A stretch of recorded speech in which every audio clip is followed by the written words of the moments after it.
Make this place, sanctify this place, Lord, and even the surroundings, Panginoon. Maging aming mga kapitbahay, Lord, kontrolin mo po ang kanilang isipan.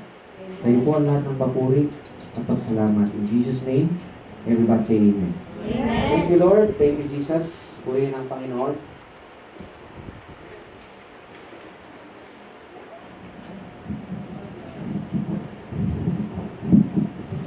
Pakibasa po sa Tagalog, yung binasa po natin, na text po natin. Chapter 14 ng Joshua. Nang magkagayoy, lumapit ang mga anak ni Juda kay Joshua sa Gilgal at sinabi sa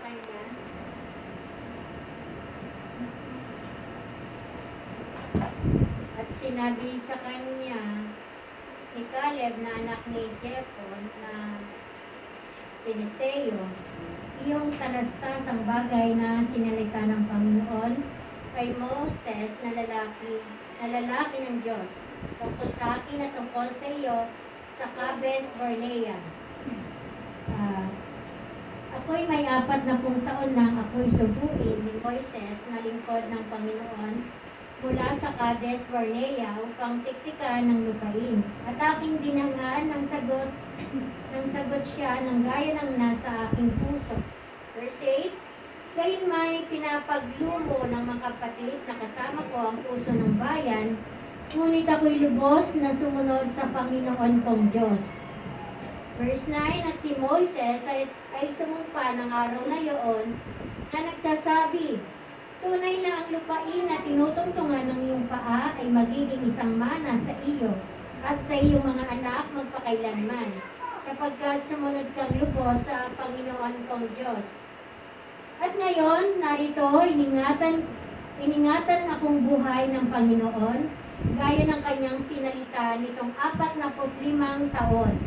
Mula ng panahon na salitain ng Panginoon ang salitang ito kay Moises, samantalang lumalakad ang Israel sa ilan, at ngayon, narito, sa araw na ito ako'y may 85 taon na. Gayon may malakas pa ako sa araw na ito na gaya ng araw na subuin ako ni Moises. Kung paano nga ang lakas ko noon, ay gayon nga ang lakas ko ngayon sa pakikidigma at gayon din sa paglalabas, pumasok.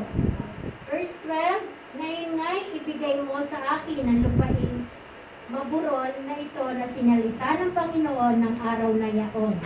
Sapagkat iyong nabalitaan ng araw na yaon kung paanong nariyat ang mga Anaseo at mga bayang malalaki at nakukutaan marahil ay isa sa akin ng Panginoon at akin silang maitataboy na gaya ng sinalita ng Panginoon.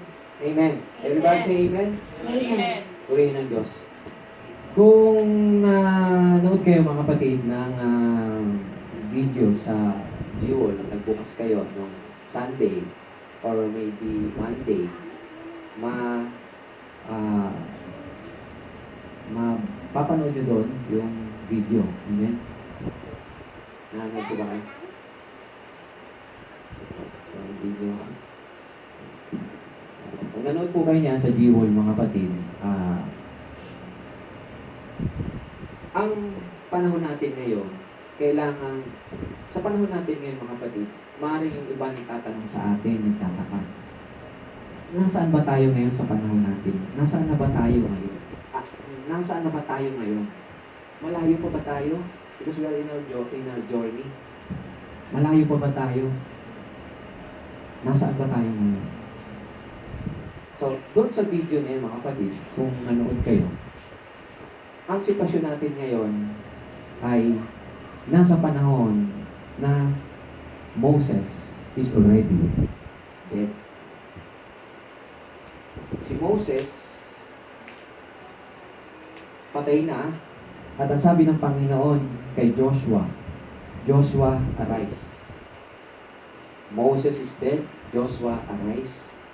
Take these people out of Jordan. Basahin niyo po yan sa tingin niyo po yan dyan.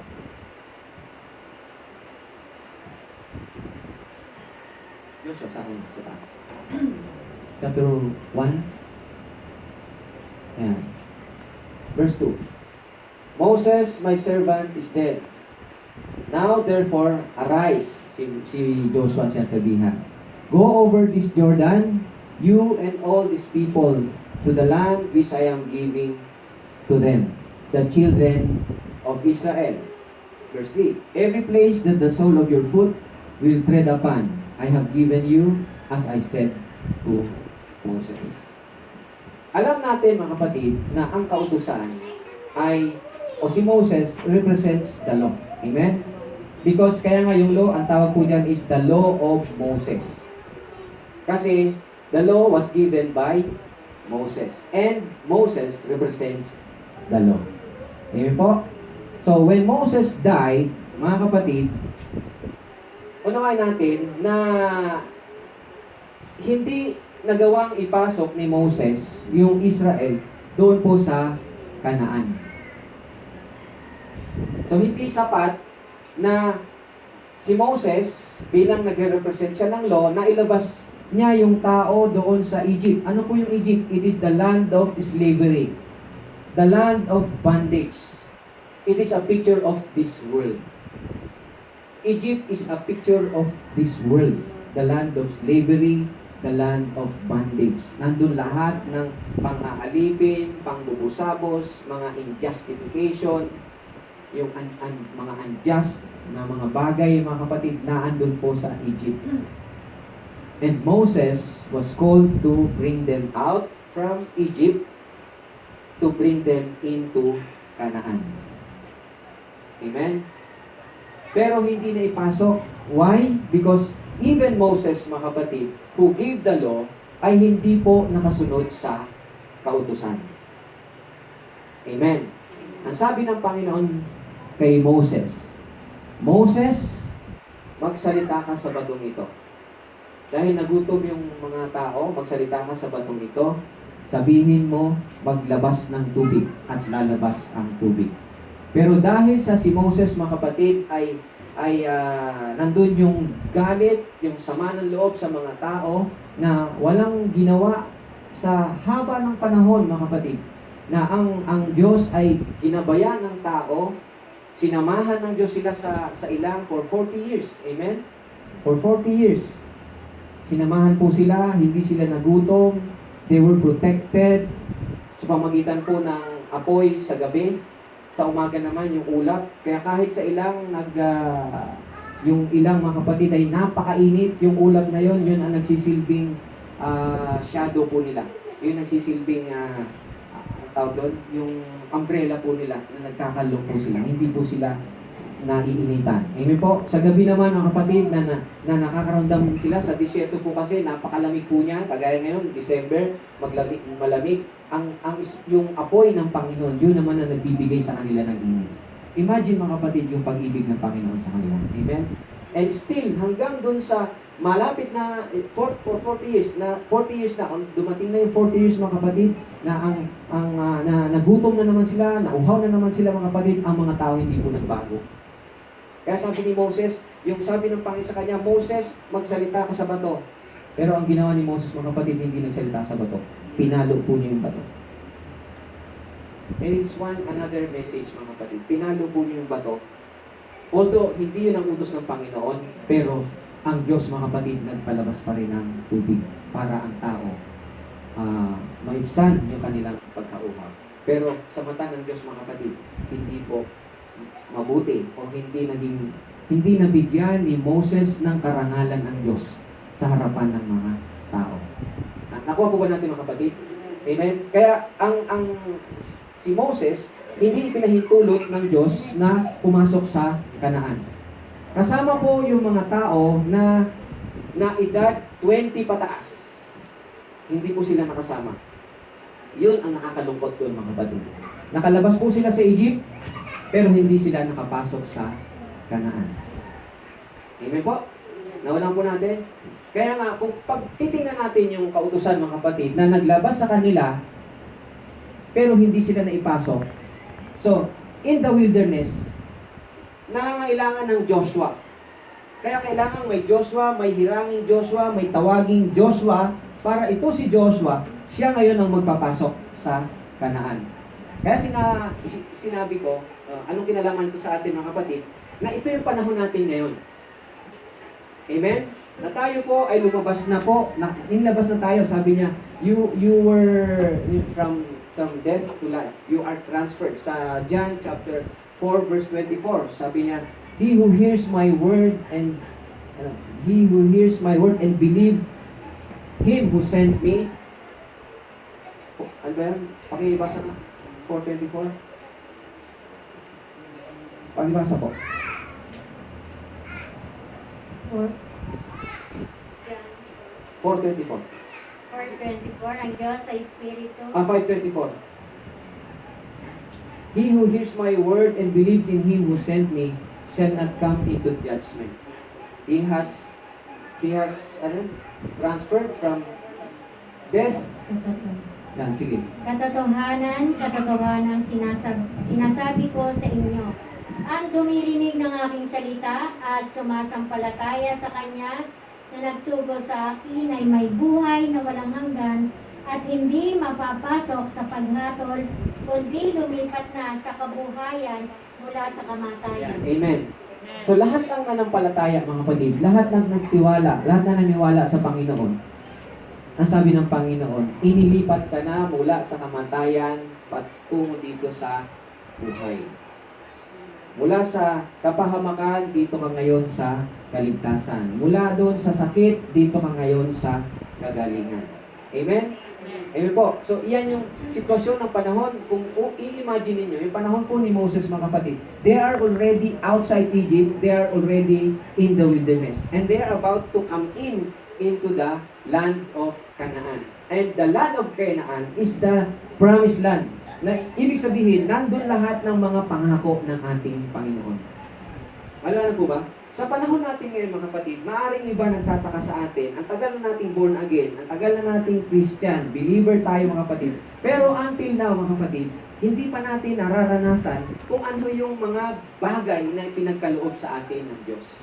And we are just depending on our stuffs. Kung ano yung meron tayo, kung ano yung galing natin, yung sarili natin, doon tayo nagdidepend. Hindi natin alam na ang Diyos mayroon pong inihanda para sa atin. At ito po yung land of Canaan. Sa panahon nila, land of Canaan. Today, sa panahon natin ngayon mga kapatid, ang inihanda sa atin ng Panginoon is the rest. Yung rest, yung kapahingahan ng Panginoon. Kaya nga, bakit kapahingahan? Kasi we are not depending on our own strength. When you depend on your strength,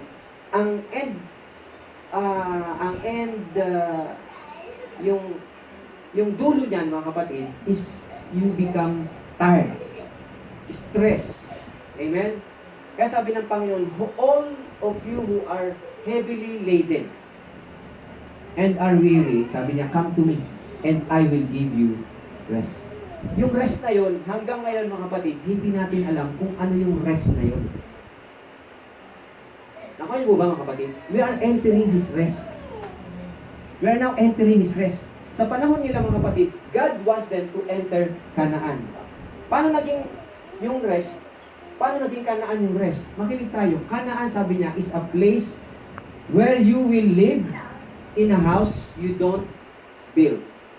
You will drink water you did not dig. You will eat fruit you did not plant. Amen po? Ibig sabihin, doon sa Canaan, sabi niya, it is a land of flowing with milk and honey. There's no work. Walang gagawin ang tao doon, mga kapatid. Naintindihan po ba natin, mga kapatid? So, kailangan ng Joshua para yun ang pumasok, sila ang mag-lead. At sa panahon natin ngayon, mga kapatid, kung ang law represents Moses represents the law, Joshua today represents our Lord Jesus Christ. Nasa panahon natin ngayon, mga kapatid, binibuild up sa atin yung pananampalataya natin sa ating pong Panginoong Kristo. Not to the law, but sa ating Panginoong Kristo, na siya ang magbibigay sa atin ng ating mga kapahingahan. Lahat ng pangangailangan po natin. We are not trying to be righteous. We are already righteous. We are not trying to be forgiven. We are already forgiven because of what Jesus has done at the cross. Yung ginawa ng Panginoon, yung kamatayan ng Panginoon sa krus, yung ginawa niya sa krus, ibinigay niya ang sarili niya para bayaran yung ating mga kasalanan.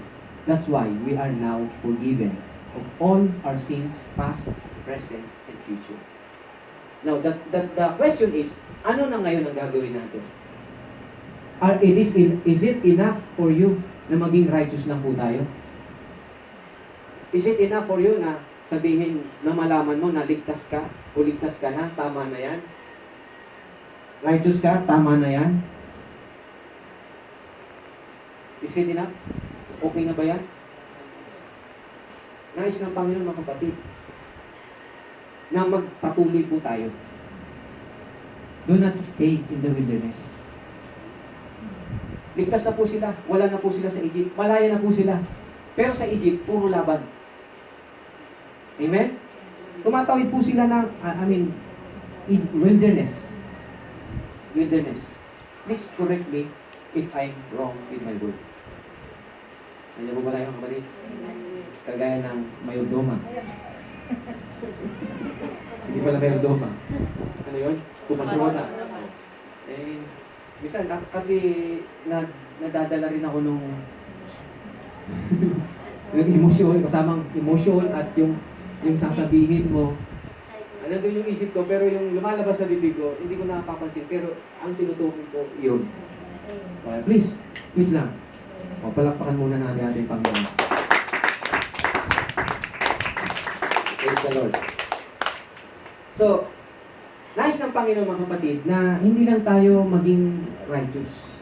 Hindi lang tayo maging matuwid, hindi tayo maging ligtas, hindi lang tayo maging yung magaling. Yung sabi, walang sakit. Ako, walang sakit. Hindi ko na kailangan niya, walang sakit. Nais ng Panginoon mga kapatid na magpatuloy tayo sa Panginoon. Mabuhay tayo na kasama ang Panginoon. Kasi ang Panginoon, mga kapatid, ang lugar niya is Kanaan. The safest place, the pinakamagandang lugar dito sa mundo is Kanaan during their time. Yun ang pinakamayamang lupa. Kaya kahit anong itanim mo doon, mga kapatid, hindi ka na yung sasabihin mo, maghihirap ka pa, na kailangan bungkalin, maglagay ka ng abono, o mga pataba, di ba? Amen? Hindi na. Iganon mo lang yun. Tumutubo na yun. Magbutas ka lang diyan. Dire-diretso na. Makita mo, mamumunga ka na. Mamumunga na yung tinanim mo. Yun ang flowing with milk and honey. And it is, kaya nga sabi ng Panginoon, yung lupang binigay ko sa inyo, lupa yan na kung saan titira kayo sa bahay na hindi nyo tinayo. Sa balon, kukuha kayo ng tubig, gigib kayo ng tubig sa balon na hindi nyo dinig, hindi nyo hinukay. Doon sa mga halaman na hindi kayo ang nagtanim. Amen? Doon sa syudad na hindi kayo ang nagtayo. It is a picture of rest. Ano po ba tayo mga kapatid? It is a picture of rest. Rest po yun. Kaya nga sa panahon natin ngayon, hindi natin nakikita yung Kanaan. Bakit? Nandun sa word na rest. Lahat yun nasa ating Panginoong Kristo. Siya yung mayaman, lupa. Mismo yung sarili niya, napakayaman. Bakit? Kahit na yung mga kasalanan natin, dahil sa dugo ng Panginoon, nung naibuhos yung dugo niya mga kapatid, walang hindi nakabot na hindi napatawad sa kanyang mga kasalanan. Lahat ng tao na nagkasala, napatawad ng Panginoon. Kami, Pastor, kahit ba ako, kahit na hindi ka pa nagsisisi, pinatawad ka na ng Panginoon.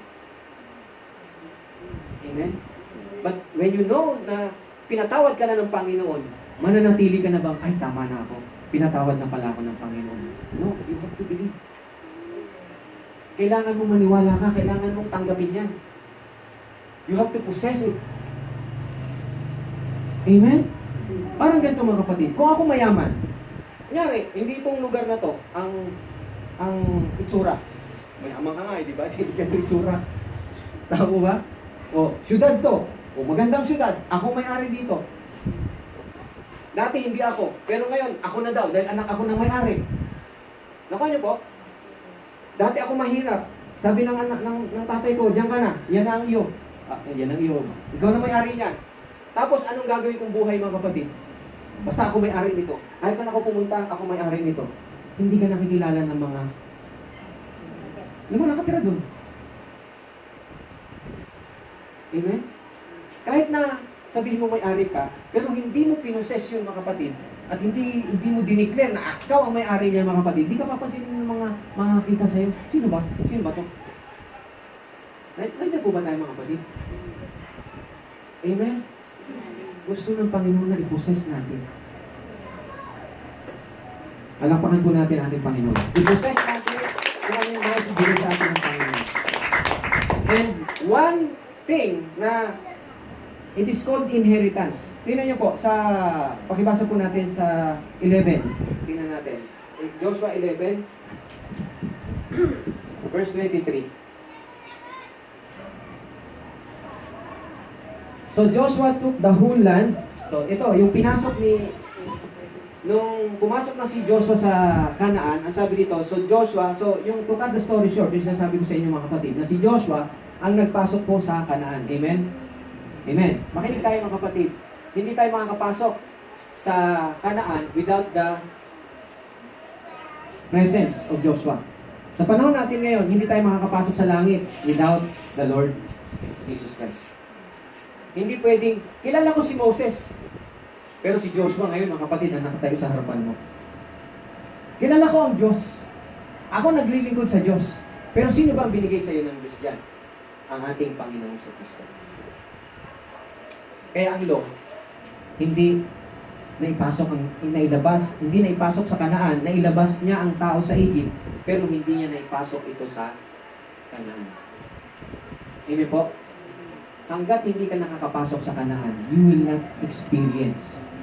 Hindi mo mararanasan kung ano ang inihanda sa iyo ng ating Panginoon. Amen po? Amen. Okay. Ito na po. Nung pumasok na po si Joshua, nandito na po tayo. So Joshua took the whole land according to all that the Lord had said to Moses. So ipinagpatuloy po ni Joshua kung ano yung sinabi ni Moses na sakupin mo. And Joshua gave it as an inheritance. Ang sabi dito, as an inheritance to Israel according to their divisions by their tribes. Then the land rested from what? Na, nakita niyo yung salitang rested? Dito tayo tumingin ng kapatid. The land, pati ang land nagre-rest.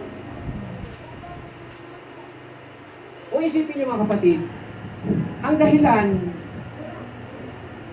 kung bakit ang Israel ay ipinasakop ng Panginoon, niloob ng Panginoon na ipasakop sila sa Gentiles sa panahon ni Nebukadnezar. Alam niyo po kung anong dahilan? Isa sa dahilan, mga kapatid, to rest, that their land may rest. Their land may rest. Anong kinalaman nun ng pag-rest ng land? Sa Hudyo po kasi mga kapatid, yung rest na yan, yung kapahingahan na yan mga kapatid, pinapractice po nila yan. Yung linggo natin, tama mo ba? Meron sa kanilang tinatawag na yung taunang may Day of Pentecost, 50 days, rest din po yun. Yung 7 days is rest, tama? 7-day rest. Amen? Yung 7 times 7, Pentecost, another rest po yun. At may tinatawag din po silang yung yearly rest. Na taon na yung sa loob ng 7 taon, yung ika-7 taon, magre-rest po sila ron. Nakuha niyo po? May tawag dyan. Hindi ko ngayon sabi sa inyo mga kapatid, pero yan po yan. No? Yung 7 linggo, 7 linggo, another Pentecost feast po nila yon. At yung pag kinenta nyo yung isang taon, 7 yan. 7 Pentecost. Naalala nyo tayo ng Pentecost dati? Diba? Sa loob ng isang taon, may 7 dyan. At yung doon sa taonan nyo, di ba?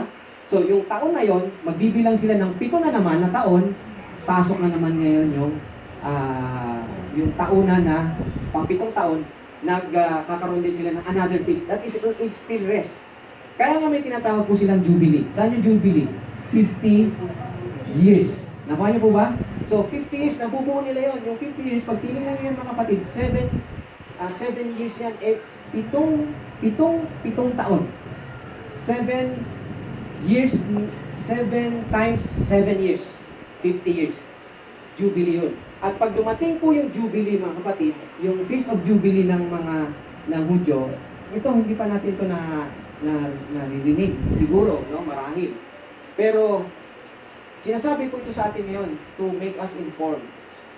Alam na po, kaya nga, nalalaman, maging ang mga scribes, mga Hudyo sa panahon ngayon, mga scholars, mga kapatid, nabibilang nila kung anong taon na ngayon. Nakuha niyo po?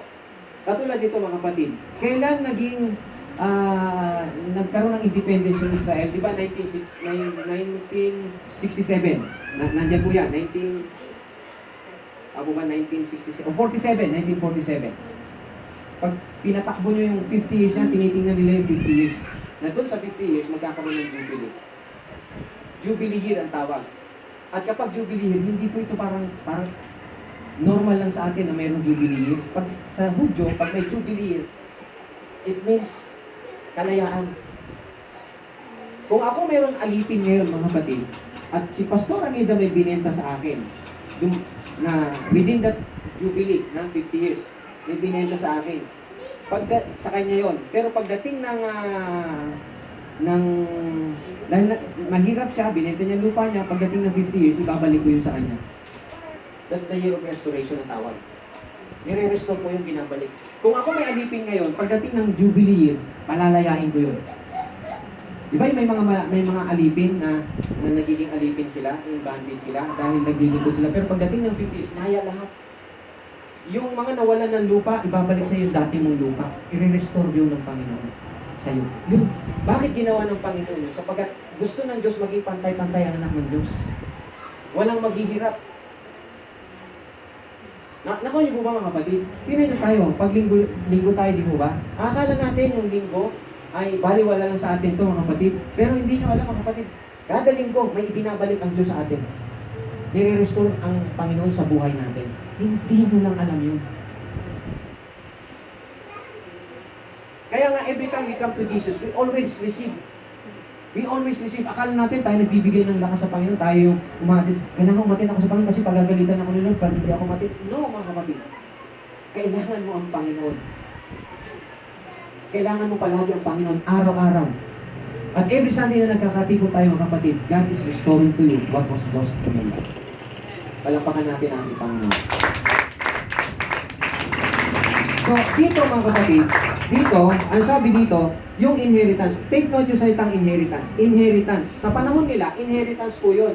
Yung magkaroon sila ng sariling lupa. Saan sila galing? Di ba alipin po sila sa Egypt? At sino yung nagtayo ng bahay nila? Sino yung nagtayo ng balon nila? Sino yung nagtanim ng mga malalaking puno doon?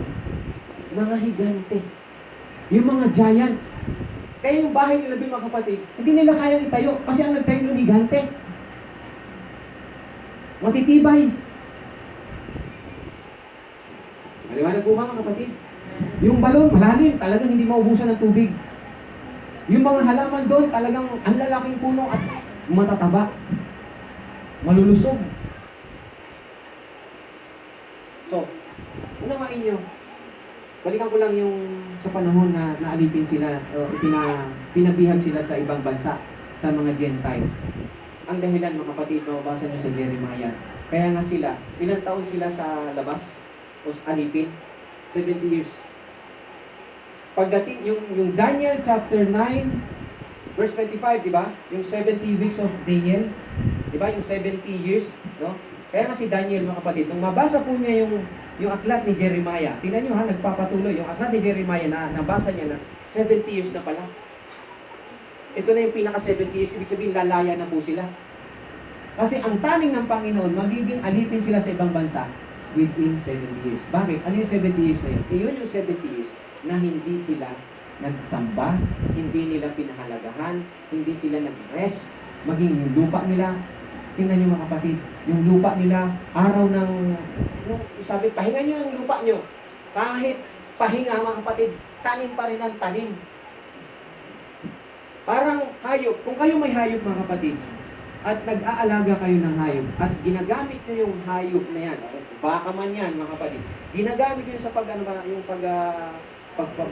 pagsusunod ng tao na, o pag-aararo mga kapatid, Hindi nyo pwedeng buong isang buwan na walang pahinga yung hayop nyo. Kailangan pahingahin nyo rin yung inyong yung baka o yung kalabaw, mga kapatid. Pahingahin nyo yan. Kasama yan sa pagpapahinga. Bakit? Dahil para ibalik kung ano man yung nawala din sa hayop na yun. Kung nawalan siya ng lakas, ibabalik yung dating lakas ng hayop. Kaya tingnan nyo, pag binugbog nyo yung hayop na yun, mga kapatid, yung baka, nagtatrabaho yan, linggo na, dapat magpahinga, sige, magtrabaho tayo kasi wala tayong pera, tuloy lang.